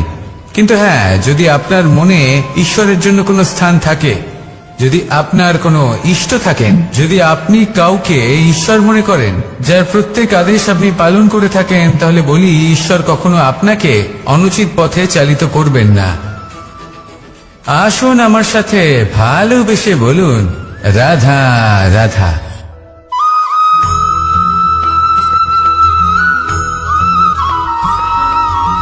আমি রথে যাত্রা করি। বারবার থেমে আপনাকে দেখতে হবে, নিজেকে কিছু প্রশ্ন করতে হবে। আমি কি আজ সেই কর্মই করছি যেটা আমি করতে চেয়েছিলাম? আমি কি আজ সেই জীবন যাপন করছি যেমন আমি যাপন করতে চেয়েছিলাম? যদি এই প্রশ্নগুলোর উত্তর হ্যাঁ হয়, তাহলে এগোতে থাকুন, নয়তো থেমে যান এবং বিচরণ করুন। মনে রাখবেন, এই সংসার অত্যন্ত জটিল, আর এতে হারিয়ে যাওয়া অত্যন্ত সরল।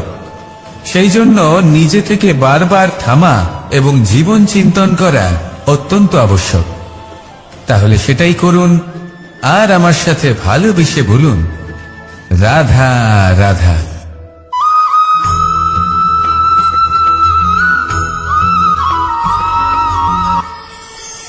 কথায় আছে যে স্বপ্ন এবং লক্ষ্য হলো একটি মুদ্রারই দুটি দিক। যতক্ষণ না স্বপ্ন দেখছেন, ততক্ষণ বুঝবেন কি করে আপনার লক্ষ্য কি? স্বপ্ন দেখে যদি নিজের লক্ষ্য বুঝতে পারেন, সেটা পেতে চান, তবেই সেটা লাভ করতে পারবেন। কিন্তু স্বপ্ন এবং লক্ষ্য, এই দুইয়ের মধ্যে একটা ভারসাম্য রয়েছে, যেটা বজায় রাখা প্রয়োজনীয়। একে আমরা বলে থাকি পরিশ্রম। দেখুন, যদি আপনি স্বপ্ন দেখতে চান, তাহলে পরিশ্রম ত্যাগ করে নিদ্রা লাভ প্রয়োজন। কিন্তু যদি আপনি লক্ষ্য লাভ করতে চান,